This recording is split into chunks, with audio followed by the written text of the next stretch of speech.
নির্বাচনের যাবতীয় খরচ বহন করবে কি মগো গ্রামের জনগণ। নির্বাচন পর্যন্ত মোরা তোমার পাশে আছে, আর তুমি যদি আল্লাহর নাম লয়ে পাশ করিয়া যাও। আসসালামু আলাইকুম দর্শক বন্ধুরা, সবাই কেমন আছেন? আশা করি সবাই ভালো আছেন। তো বন্ধুরা, আপনারা ইতিমধ্যে দেখতে পেয়েছেন যে হাবুর স্কলারশিপ নাটকের ৩৮৪ নম্বর পর্বটি আপলোড করা হয়েছে। তো বন্ধুরা, ৩৮৫ নম্বর পর্বটি কবে আসবে তা আমরা জানিয়ে দিব আজকের এই ভিডিওটিতে।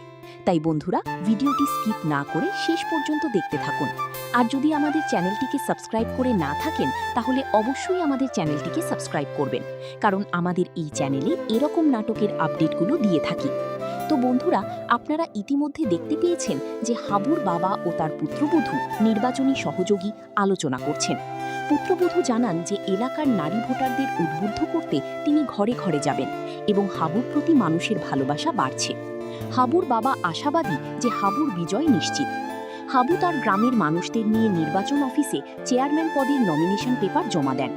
গ্রামবাসী নিজেদের পকেট থেকে নমিনেশনের ফি পরিশোধ করে হাবুর পাশে থাকার প্রতিশ্রুতি দেয়। সেখানে হাবু নির্বাচনী আচরণবিধি মেনে চলার এবং একটি উৎসবমুখর নির্বাচনের অঙ্গীকার করেন।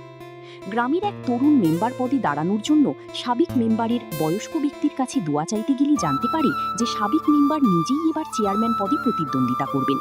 এ নিয়ে তাদের মধ্যে হাস্যকর তর্কাতর্কি হয়। অন্য একটি দৃশ্যে তরুণীরা মেম্বার পদে দাঁড়ানোর বয়স কমপক্ষে ২৫ বছর নিয়ে মজা করে। হাবুর বাবা যখন হাবুর চেয়ারম্যান পদের নমিনেশন পেপারটি হাতে পান তখন তিনি কেঁদে ফেলেন। তিনি অতীতে তাদের চরম দারিদ্র্য এবং চেয়ারম্যানের বাড়িতে সাহায্য নেওয়ার দিনগুলোর কথা স্মরণ করে আবেগাপ্লুত হয়ে পড়েন। দোলনচাপা প্রতিপক্ষ নারী চেয়ারম্যান হাবুকে নির্বাচন থেকে সরাতে এক নতুন ষড়যন্ত্রের পরিকল্পনা করছেন। তিনি হাবুর অজান্তে বা তার সুই জাল করে আরেকটি মেম্বার পদের নমিনেশন পেপার জমা দেওয়ার পরিকল্পনা করছেন, যাতে হাবুর প্রার্থিতা বাতিল হয়ে যায়।